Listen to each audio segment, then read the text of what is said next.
Welcome back, my friends, to the show that never ends. You all couldn't be luckier to be in this building tonight. We have not one, not three, but two living legends among us. Tim Sommer is here. Ira Robbins is here. Give them a taste, an amuse-bouche, if you will, of the absolute banquet of applause we'll be dishing up later. A little more applause. A native of Long Island, Tim Sommer has earned fame in a variety of media. While still in high school, he became an intern for Trouser Press and began writing for the magazine.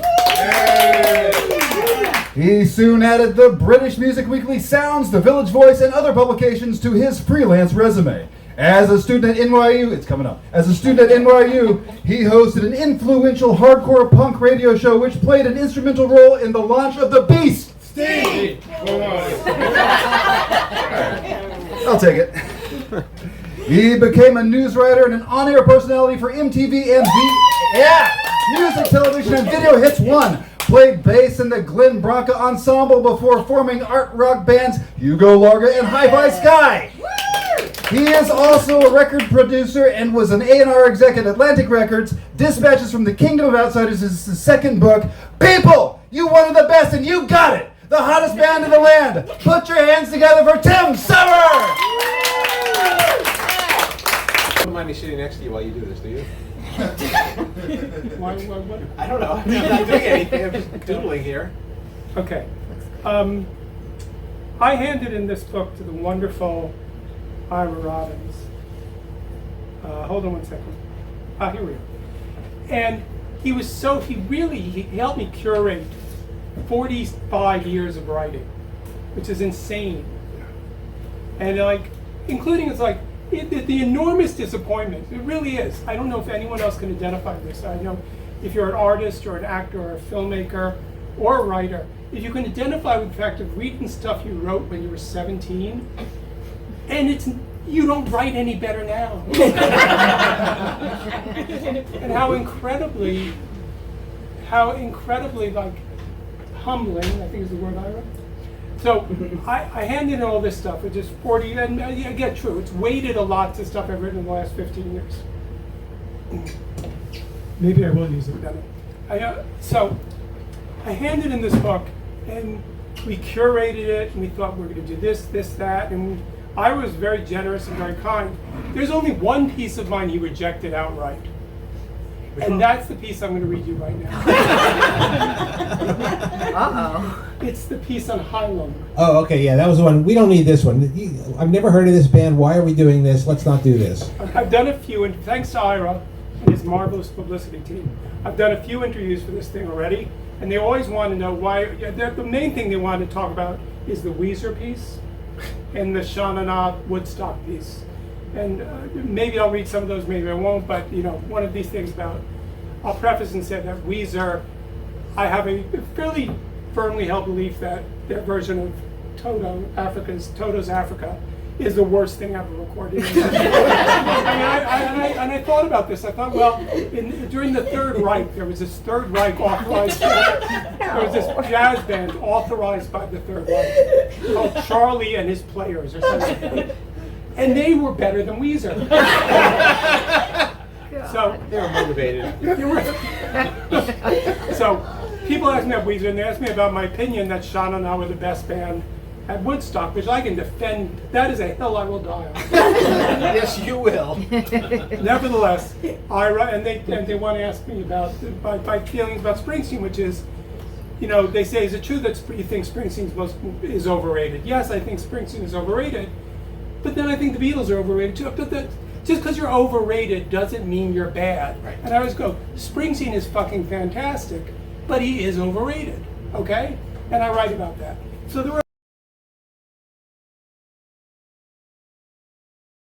So one of the pieces he rejected was about this neo-primitive Viking, neo-primitive band called Hylum.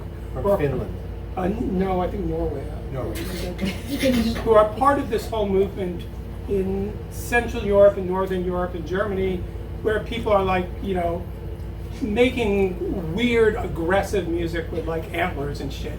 Do make music with the antlers? Yes, or they literally just- with the antlers. Okay, I thought Jennifer they had just to suffer through me taking them. I took poor Jennifer to see High Lung. Oh my God. Yeah. Okay. And I thought it was one of the best shows I've ever Awful. seen in years. Okay. So anyway, so I'm just going to read some of it. I'm not going to read all of it. Okay. Because it was one of my weird 3,000 word rants, which we cut down to like 1,500 words. Read. Okay, read. Okay, can you read? All right. So this chapter is called "Our High Lung Papa Mau Mau in the 10th Century." All of which might make a little more sense, or maybe not. One second. Okay. Can I swallow dirt and the aurora borealis at the same time? Can I chant pee pee mau mau in both a whisper and a scream while feeling the chill and the spike of the rocks on the black sand beach? Eureka, we shout. In a language we have not spoken since time before we had language, High Lung have found the missing link between black metal and ASMR, in the process making one of the greatest art rock albums in recent memory. Somewhere between Bo Diddley, Penderecki's Threnody, which I'm surely mispronouncing, Threnody for the Victims of Hiroshima and Dark Side of the Moon, you might find High Lung's majestic and amazing new album, Drift. A mix of the exotic, ambient, intimate, gigantic, ageless, and immediate, it is likely the most adamant, artistic, and complete statement of the neo-primitive, dark folk, neo-Viking movement, and perhaps the first fully great album to emerge from this enthralling genre. Drift, the third studio album from these North European makers of, quote, amplified history, that's how they describe their own music, is full of magical dirt that stirs the soul-stirred mind and the mindless soul. Drift, a creature of starlight and studio night, is easily one of the year's best releases. Now let's talk about the Beatles. Yes, it's relevant. I did actually write, yes, it's relevant. The Beatles made sense in an era when we believed in our future. When we honestly thought that the quirkiness and newness of electric studio-affected pop was a totem of social and political progress in and of itself. To many of us, the mere existence of the Beatles was a sign that we were on the right track. Or if we went a little askew, the existence of awe-inspiring pop was a sign that things could be fixed. Electric, eccentric pop was the flag of our freedoms. Again and again, we mistook artistic, technical, and even social progress for an indicator of a consistent and, we thought, irreversible political evolution. That is to say, neither Marshall Duchamp, the Beatles, Woodstock, indoor plumbing, the iPhone, nor even Dr. King somehow prevented us from arriving at this terrifying, if inevitable, moment in American history. Why? Weren't we paying attention? We've been trained by the post-war entertainment industrial complex to consider variety of distraction the same as freedom, to consider it a means to happiness in and of itself. We believed in pop, we studied pop, we grew up in the shadow of pop's inventions, and we believed this was the frame of freedom, not merely a small aspect of the picture inside the frame. How many times have you run for city council? Have you become involved in elections for the state assembly, whose decisions impact so very much of the way you live, love, and vote? How many times have you seen Cheap Trick? And we thought, didn't we, that seeing Cheap Trick said something important about who we were and who we were in the world. What? Nothing. We mistook the froth of history for history. I like that line. We mistook the froth, read it again. We mistook the froth of history for history. The Beatles world, which is to say Beatlism, was a world where we thought the quirky creativity and sugary inventions of the Beatles somehow ensured brotherhood, largely because we lived in a world where such marvelous things could exist. The Beatles existed. How bad could things be? The Beatles were a charm against destruction employed by a generation that presumed charms were enough. We stand at the precipice of fascism in America, and I wrote this a long time ago. Yes, indeed you did. Indeed we do. We stand at the precipice of fascism in America. And you know what? Neither Woodstock, the Beatles, clever Todd Rundgren, nor the grinning ubiquity of Dave Grohl prevented us from reaching this moment. It is in fact arguable that these circuses actively distracted us from meaningful action and misled us into confusing freedom of leisure choice with actual freedom. The kind of freedom that guards, ensures, and enables freedom of belief, worship, and love. When the emptiness of pop gets me down, and it does a lot. Well, that's not true, that's a lie. When the absolute emptiness of pop gets me down. From time to time. I sometimes remember these sage words of the Marcells. Papa oo mau mau, papa oo mau mau.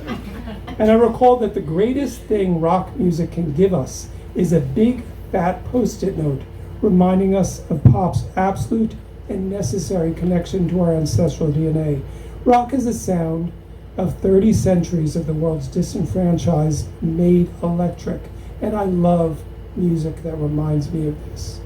While building Pyramid and Plantation, while slaving the coal mines of West Virginia or the satanic mills of northern England, we made rhythm. We hummed lullabies, we rocked babies to sleep, we sang in unison to break rocks, and this became rock and roll. The sound that rocked peat-roofed homes, grass-covered huts, the mildewed green poplar of slave shacks. We have been thumping and humming for 10,000 years or more.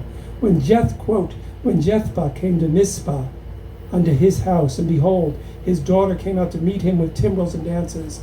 Judges chapter 11, verse 34. And almost without doubt, Jephthah's daughter sang Papa Oo Mau Mau, or Hoy Hoy Hoy, or something very like it. And I'm quite sure Jephthah's daughter would totally get Drift by Highland.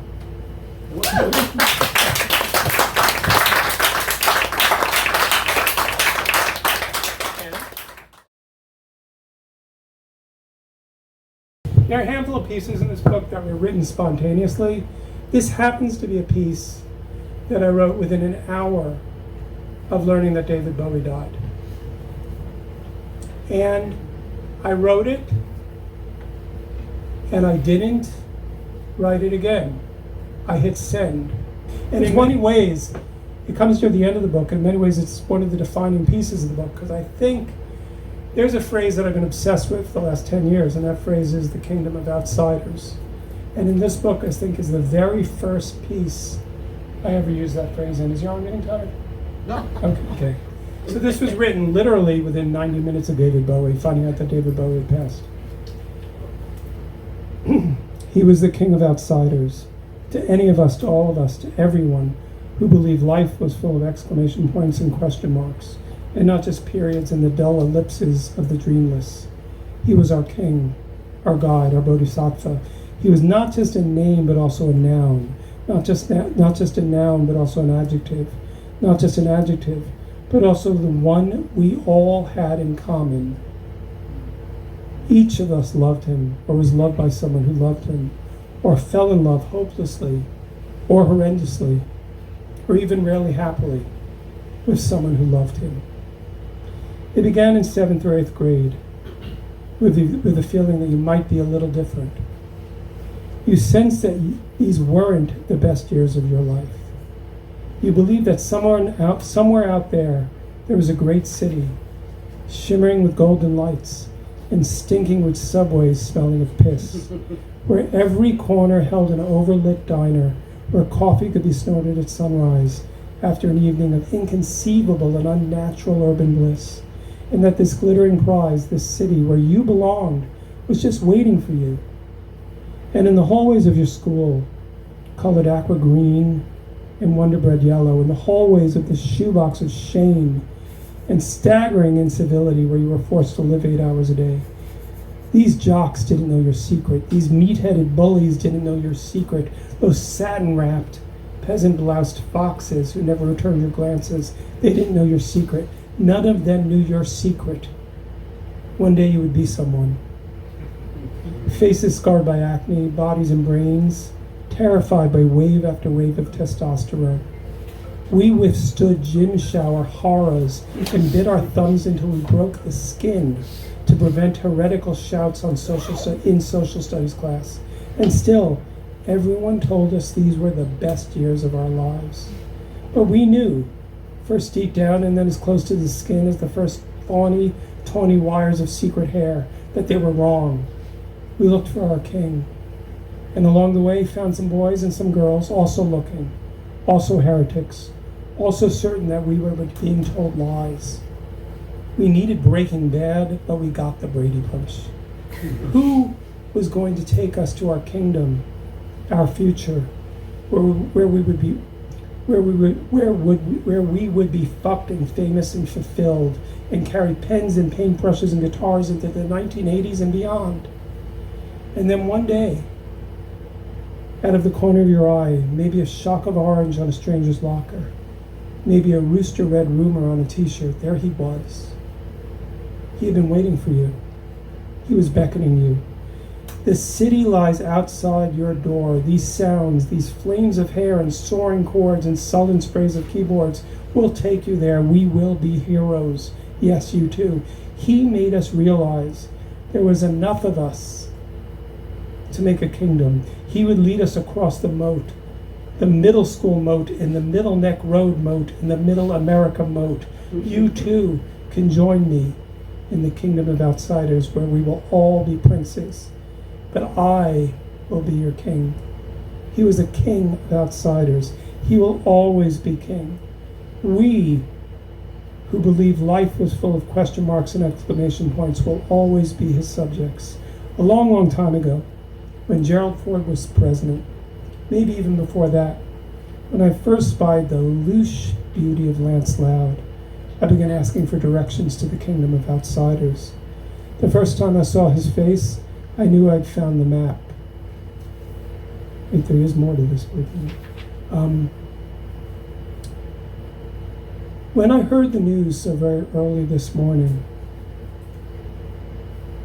I did not recall his music, which you will be hearing so much of over the next few days. Instead, I instantly thought of his face on a t-shirt, glimpsed in an echoing and awful high school hallway 40 years ago.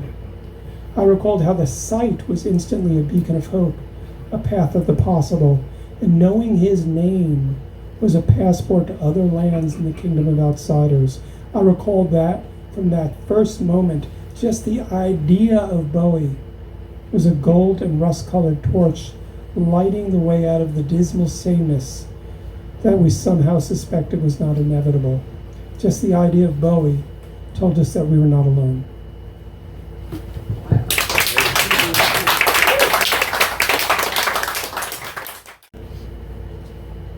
Life is too short to write negative things.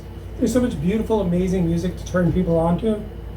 I mean, I really believe that. There's so much music that you could turn me on to. Why would you bother telling me about something that sucked? There's virtually no negative pieces in this book.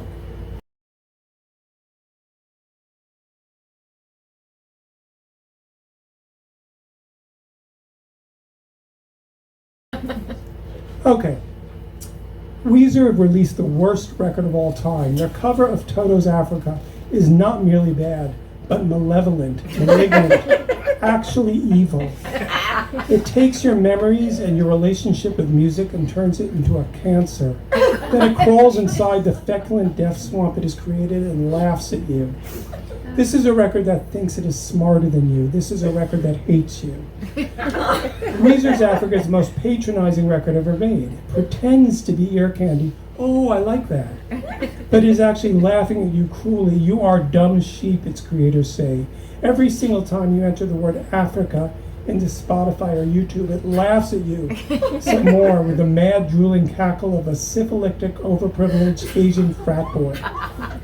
Weezer's Africa is the worst record ever made, and that's saying a lot. After all, just click on your touchpad and you can summon conceptually and creatively loathsome music like ELP's Carnival 9, anything by Oingo Boingo, and Bret Michaels' cover of Sweet Home Alabama. But Weezer's Africa is the worst, not only because it literally hates the people who like it, but also because it has bad intentions. Weezer's Africa is a record that wants to kill rock and roll because it wants to ridicule you for ever having believed in it in the first place. Weezer's Africa is literally a parody of music, a cruel burlesque that mocks you for being touched or moved by music. Now, I never felt much one way or the other about Weezer, apart from the fact that they had a damn good churning guitar sound. Absolutely. That took a Mick Ralph's Johnny Ramone kind of wallpaper slobber and made it into something machine-like and hypnotic. Hats off to the awful fuckers for that.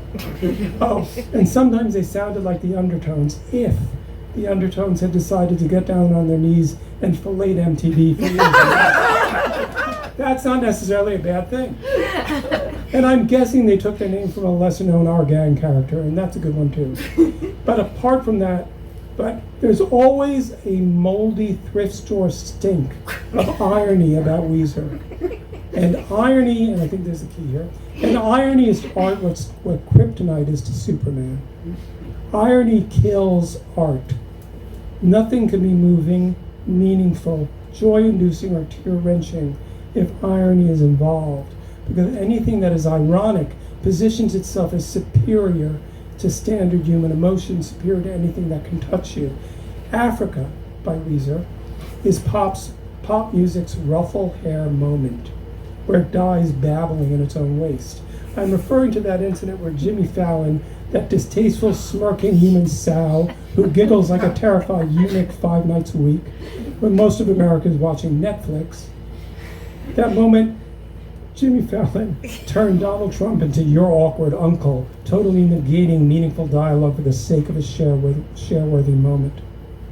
Weezer's Africa, too, reduces the entire rock era to a joke Simon Cowell and all those awful Jenner Dashians would approve of, because it is stylish and ironic and accomplished. Was rock and roll a joke? Was your rock and roll a joke? Was it? Or was rock and roll where you first tasted a rebellion, identity, joy, lust, and companionship? Was rock and roll something that allowed you to separate from your parents yet find your tribe? Did rock and roll provide you with strange and charismatic gods like Bowie, Prince, Nico, Joe Strummer, or Stevie Nicks? Weezer are screwing with you mightily on any number of levels, all of which basically add up to them announcing, we are smarter than you. They want to make it all a joke because in the new streaming reality, they want to prove nothing equals something. They know they have made something of no value, and they knew it would be a hit. Is that not the definition of soul-eroding cynicism? Weezer's Africa is a disgusting record, a record that literally mocks the meaning and power of rock and roll by reducing it to a saggy, sick, and unfunny joke. Why does that matter? Why does one song get me so angry? Because rock and roll matters. That's why. Rock and roll is the sound of America's disenfranchised made electric. From the Juba beat of antebellum Tuckahoe Plantation to the modified Appalachian howls of Jimmy Rogers and Hank Williams, to the sex calls of Louis Jordan and Elvis, to the rhymes of Run DMC and all the manifold descendants of all these pioneers. American music is a creation of those forgotten by the American dream. Truck driving sons of parchment convicts, the urban and rural poor, the immigrant Jews, Italians and Irish, all these people who had nothing and built America. They built American song too, American pop and American rock and roll. No other art form was born of more suffering and brought us more pleasure. I will not be silent while Weezer piss on this legacy for their own amusement. Rock and roll, which filled every stage of your life with joy, distraction, companionship, poetry, and energy, whose sages and fools put your feelings into words, and your happiness and frustration into a beat, is a common language of the heart. It tells a story we all share. It should never treat your ability to find a friend in a song as a joke. Weezer, by digesting your memories and shitting out a sneer, want to take away the only thing you own that is entirely yours, your ability to interpret and experience your own memories and feelings in a completely distinct way.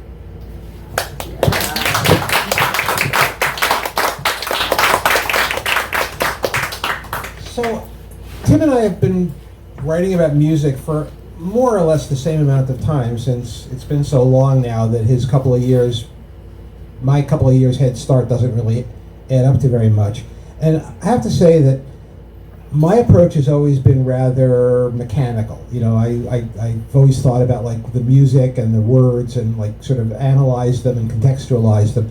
Tim has a vision of things that I find absolutely staggering. I mean, it amazes me the way he sees things, and I really am very proud to have been involved in this book because reading his ideas I find very inspiring, and I find his vision and his way of seeing things so much grander and so much more ambitious than anything that I would be able to do. And I just want to say that I admire it, and so I'm very proud to be part of this. Now I'm going to ask him some stupid questions. I do want to say one thing about meeting Ira. I did meet Ira when I can't remember if I was 15 or 16. I think you were 15. I was 15. And then I began working at Trouser Press shortly after my 16th birthday. You have to hold your own mic. I started working at Trouser Press shortly after my 16th birthday. And what he remembers is I had some weird interests, but what I remember, and I'll just say this very briefly, it was an entire office of these people who were obsessed with the film Putney Swope. Yes, we are. And they were always their shorthand to speak with each other was in quotes from Putney Swope. Yes, it was. Which I did not understand, except I inherited it and still use it to this day. Very good. Now go on with your questions. Okay. So, David Bowie is the godfather of this book, and your appreciation of him is in the book, but so are many other references to his role as the gatherer and the inspiration of the Kingdom of Outsiders. Were you a big fan, or was he more of a symbolic influence?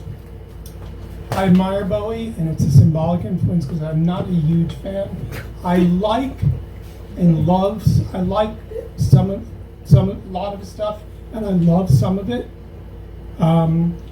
I always, and this was actually included in the essay, which I did not read this part, I always found his music a little bit too derivative, obviously derivative, of very cool sources. Uh-huh. To me, if you listen to David Bowie's music, you very transparently heard The Move, you very transparently heard Syd Barrett, all of which David Bowie would happily admit. You very transparently heard Rodelius' annoying Kraftwerk. On his very final album, on his very last album, which I want to call Black Star, is that right? Yep. Is virtually an homage to Scott Walker. And not to mention the Anthony Newley era. Yeah, and the transparency of his influences. It's an interesting example, probably a rare example of someone whose music I did not love, but so utterly worshiped their place in the gestation of our culture that what I think about their music doesn't matter to me. I still love them. Okay. You write a lot about your time at NYU, so beyond your radio show, your friendships with other future industry heavyweights, and your sense of community, what did you study? A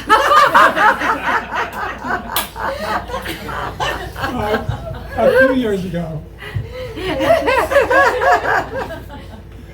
years ago, I can't remember if I gave it to him or if he stumbled across it. Bo Browd, who was in this room, stumbled on my NYU transcript, which my wife Jennifer had gotten me the transcript in the vague hope, we'd gotten the transcript in the vague hope that maybe one day I could somehow coerce NYU into letting me take some more classes or something. We thought maybe I needed a college degree.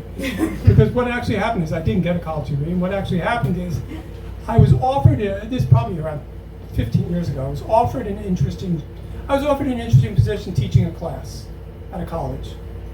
And it was going through and everything, and the very last step of the process, they said, we want to know where you got your bachelor's degree. It didn't happen.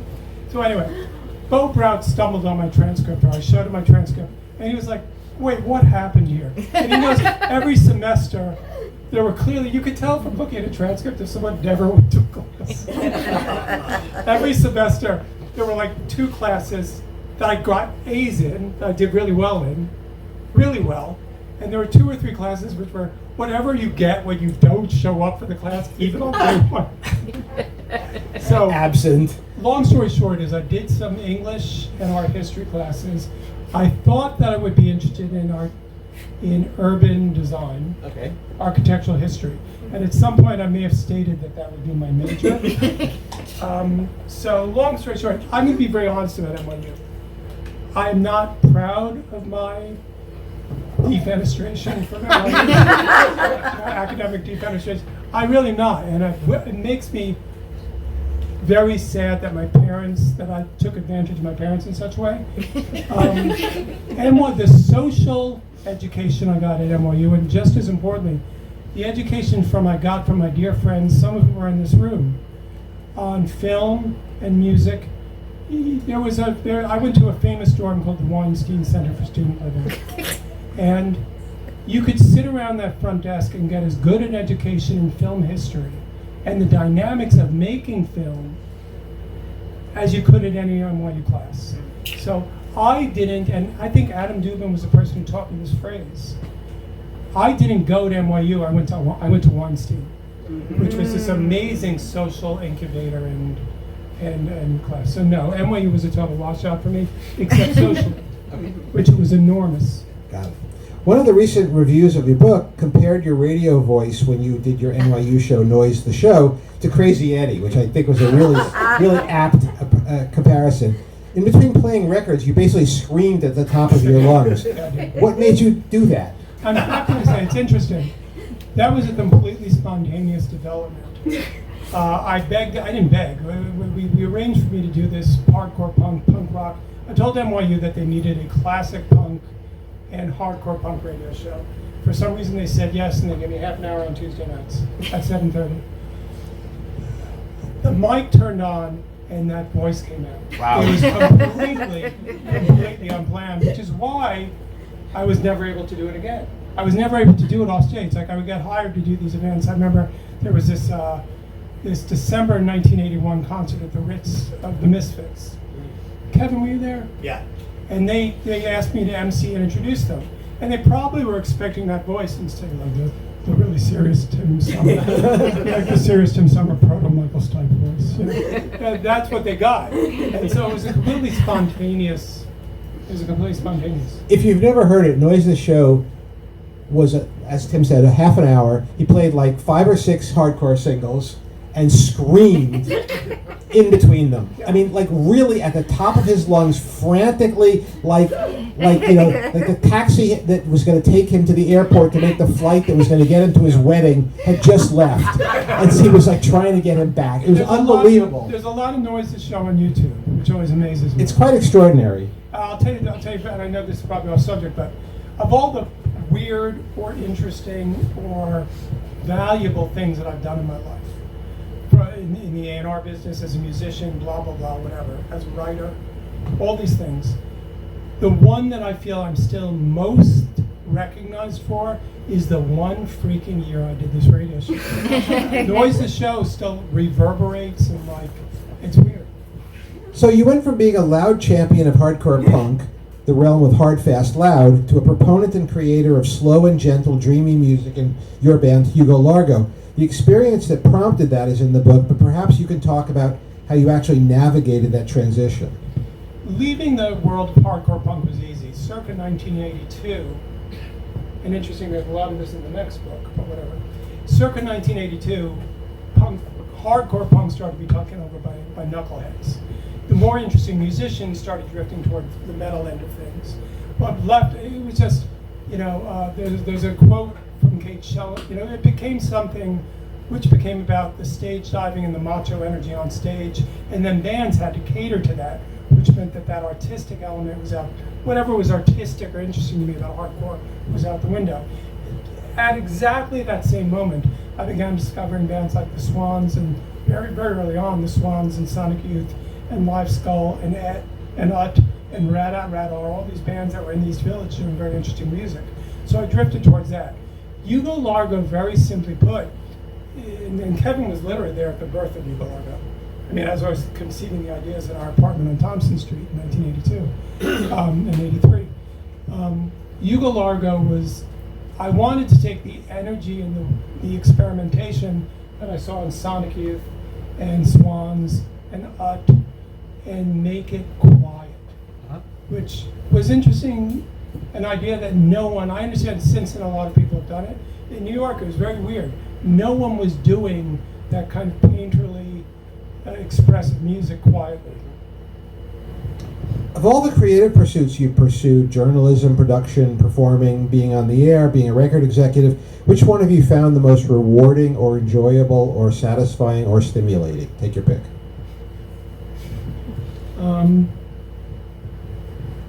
There's something about hearing a song. I'll give two answers to that. There's something about hearing a song in the supermarket that you know wouldn't have gotten made without you. I've heard that song It's both annoying in my supermarket. It is both beautiful. And I love moving words around. Okay. I love looking at a piece of paper and making the words make the prettiest shapes. And that's evident, I think, from the writing, and I think it's one of the things, for better or worse, that distinguishes me from other music journalists, is that first and foremost, I'm interested in pretty shapes of words. Uh-huh. Which, to tell you the truth, there's a classic stream of music journalism. Nick Cohn, Meltzer, Lester Bangs, who I think were also first and foremost driven by the pretty shapes of words. Could be, yeah. Hootie and the Blowfish will always be the band you're known for signing, Yes. but the first band you pursued was a little bit less commercial, the Gits. Yeah. I'm happy that there's an essay in the book on the Gits Mm-hmm. and what Mia Zapata, how I thought she was the best singer of her generation. It's a weird quirk of history. I want to be careful what I say about Hootie and the Blowfish for one reason and one reason only. I do not want to take credit for their success. They are the musicians, they are the artists. They are the people who played in shitty bars in South Carolina and North Carolina and Georgia and Virginia and West Virginia for 8 years before I ever met them. I did not, and I don't want to take that away from them. Mm-hmm. Due to a weird set of circumstances, I do feel fairly safe in saying I am the only person who wanted to sign Hootie and the Blowfish to a record contract. I feel fairly safe in saying they would not have gotten a record contract without me. Mm-hmm. And I feel fairly safe, certainly safe in saying that when Atlantic Records rejected their album, there was only one A&R person, not arrogant enough, but stupid enough to put his job on the line and say, if you don't put out this record, I'm going to, I want you to put out this record.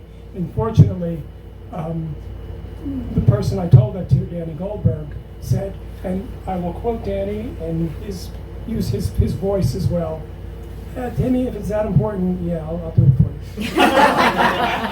Which is exactly how that conversation went. As a codicil to this, Tim's book about Hootie is a really wonderful appreciation of what the record industry is like, and the racism and the stupidity and the corporate malfeasance.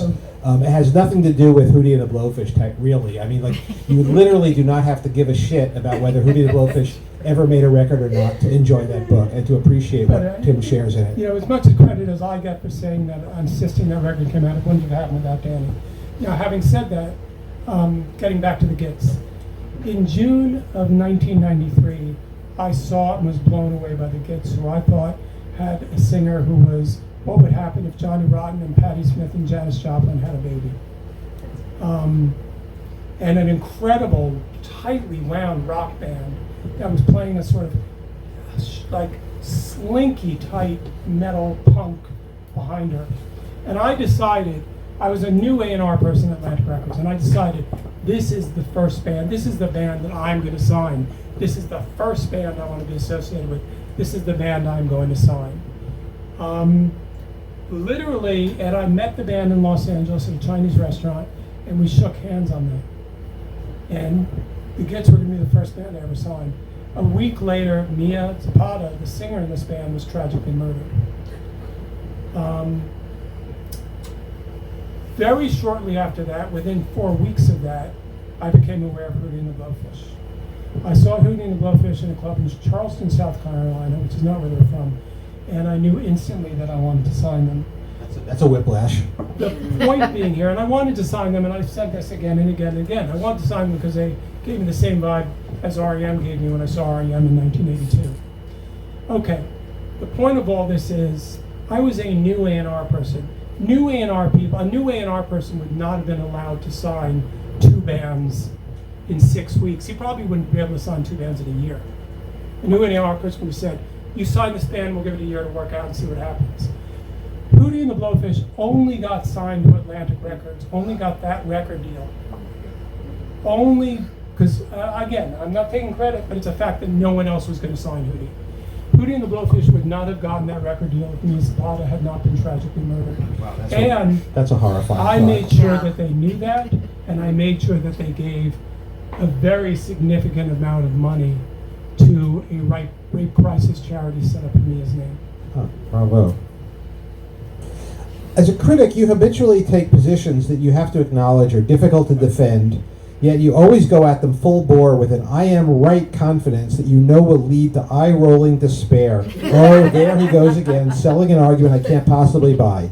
What's your internal evaluation of that aspect of your work? Do you expect people to be convinced, or are you just having a laugh, or doesn't it matter what people think? That's an easy one. And I'm going to address this answer to Matt Goodman, who is a very well-known author who's joined with us tonight, and who Matt went to middle school and high school with me. Okay.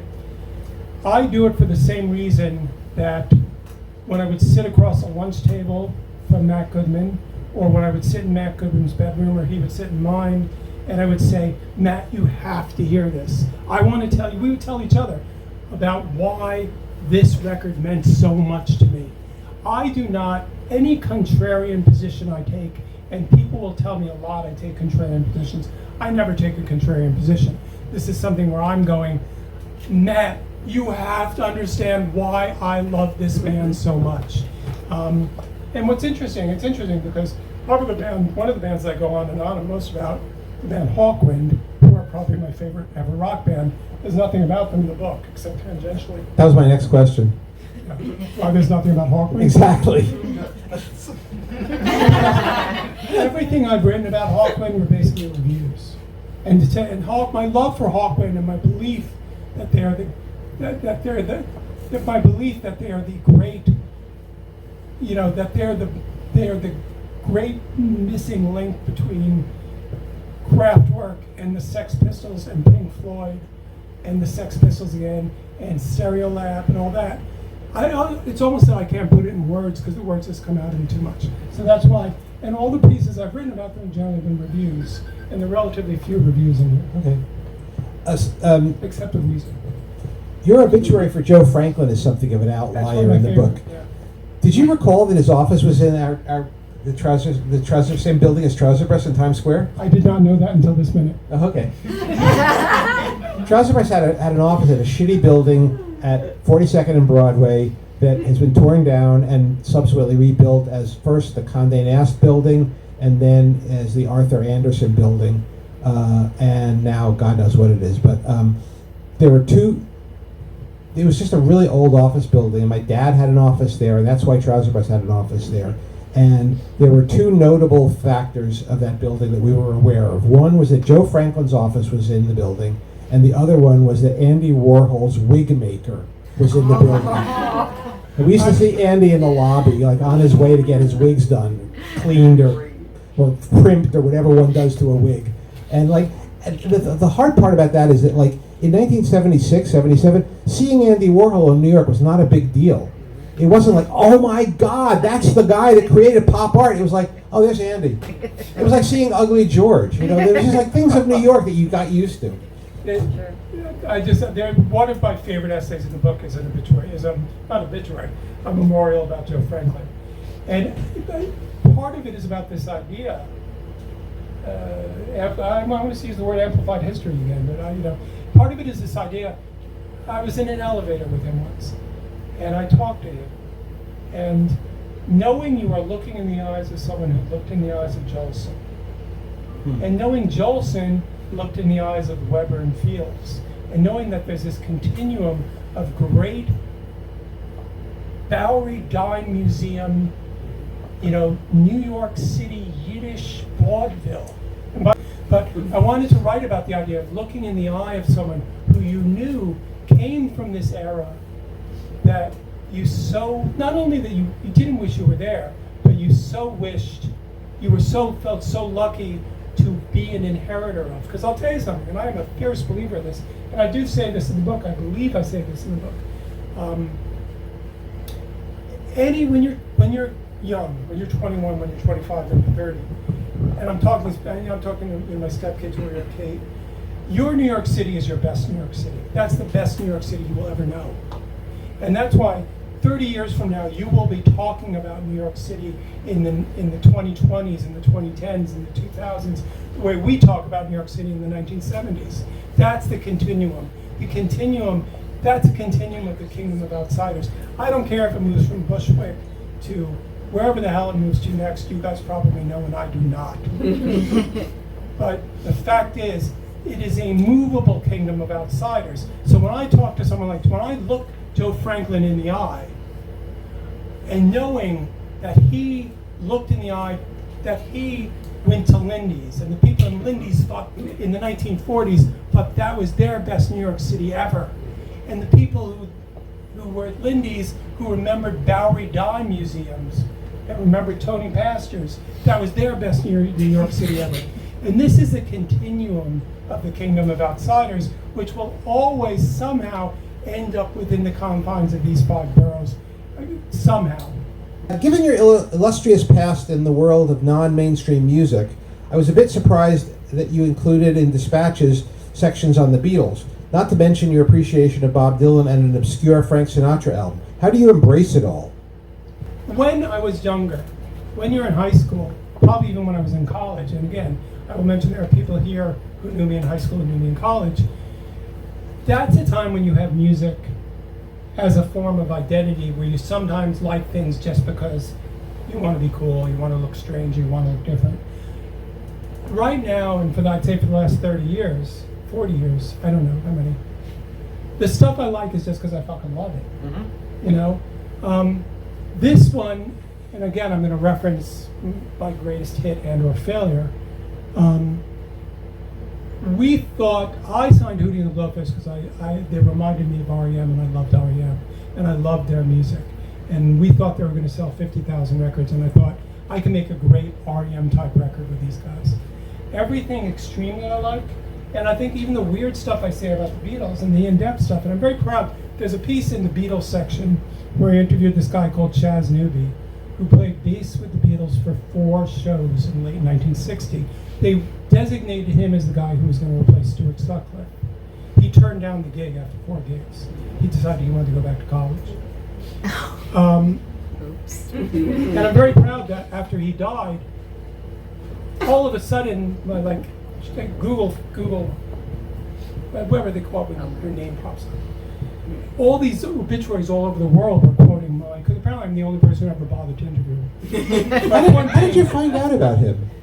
I found out where he taught grade school. And how did you know about him in the first place? Until I read your piece, I never had heard of him. I can't remember. Okay. Maybe it would be great if I just made a book. Uh-oh. You can, okay, this is the point I'm trying to make here. The Beatles are amazing. They're the most amazing band of all time. That's why I wrote about the Beatles. And they're not infallible. They're not godlike. They're impermanent. They make mistakes. And so important to know that all of our heroes, that you can't love the Beatles without admitting that they did. There's a piece in the book called Your Mother Should Know is a Turd. He's a turd. It's important that we say that, because if we didn't say that, we couldn't love them as well. So yeah, everything in the book and all my different tastes are because I freaking love that music, and I actually listen to that music. Okay. Which is why it's weird, as I say in the introduction of the book, of my 5 favorite bands, 3 of them are Wire, Hawkwind, Noi, and Beach Boys. All of whom are barely mentioned in the book. Like when Kate saw our playlist, and she looked at our playlist and said, "There's no Noi here," and I said, "Kate, there's no Noi there because they're not in the book." And the idea of Tim Sommer without Noi was unfathomable to her. Dispatches is your second book, and your third is on the way. Would you care to say something about that one? Yes, that is a book. It's actually the first book I meant to write. I was formed by and as were other people in this room, I'm absolutely certain. In the 1970s, New York City was such a slimy, shambolic to use the word that I use all the time, was such a shambles, such a gorgeous shambles, such a shambles full of potential, that any club in New York City, with the exception of one, the bottom line, any club or bar, any club in New York City, rock club, and by rock club, I'm talking those places that start playing music at 10 at night until 4 in the morning. Any rock club in New York City and any bar below 14th Street let you in no matter what your age was. You didn't even have to look 15 or 16 or 17 or 18. You could look 13 and go to a bar. That is the absolute truth about New York City in the 1970s. And I found out, I always thought, and you could walk into, and Ira surely remembers this, you could walk into Max's Kansas City at 2:30 in the morning, and there would be a kid sitting next to Johnny Thunders drinking vodka and orange. And I found those kids and I talked to them, and that's the next book. The next book is called No Sleep Till Homeroom, and it's about this amazing. It's a title I partially stole from one. That's great. It's about the amazing scene. What would happen? How so many of us are first, because kids could go to clubs, and this is before there were all ages concerts. Because kids could go to clubs, kids started forming bands, and an entire scene of high school bands playing Max's, playing Hurrah, playing Tier 3, playing CBGB, sprang up. And my entry to rock and roll nightlife, simultaneous or maybe even a little before when I met Ira and started working with Trouser Press, was when I went to see a band called the Speedies at Max's Kansas City at a late night rock club. And then I started to find all these other people who had first discovered New York City through this weird loophole. They discovered New York City by going to see these teenage bands, by going to see the Blessed, by going to see the Stimulators, by going to see the Student Teachers, by going to see the Colors, by seeing, and on and on. And that's what the next book is about. The only other thing I'll say about that, which is terribly interesting to me, is I had assumed until I started writing the book that Max's Kansas City and CBGB and Hurrah were all paying the police under the table. It turns out not to be true. The police made a blanket decision that they could not be bothered when there's 600 murders, when there's 600 murders a week, 600 murders a month in New York City, that they could not homicides in New York a month. They could not be bothered. They did not give a damn. And I have stories in the books about how sometimes someone would get pissed off, like some out-of-towner would get pissed off at someone in Max's Kansas City for like cutting them off. So they would walk to a payphone and say, "Hey, I just came out of this club and there are kids drinking in there." And the police would say, the police would go, "Has anyone been stabbed?" That's literally what they said. Peter probably told me that's what they said. Wow. Has anyone been stabbed? No. Yeah, we don't care. So that's the next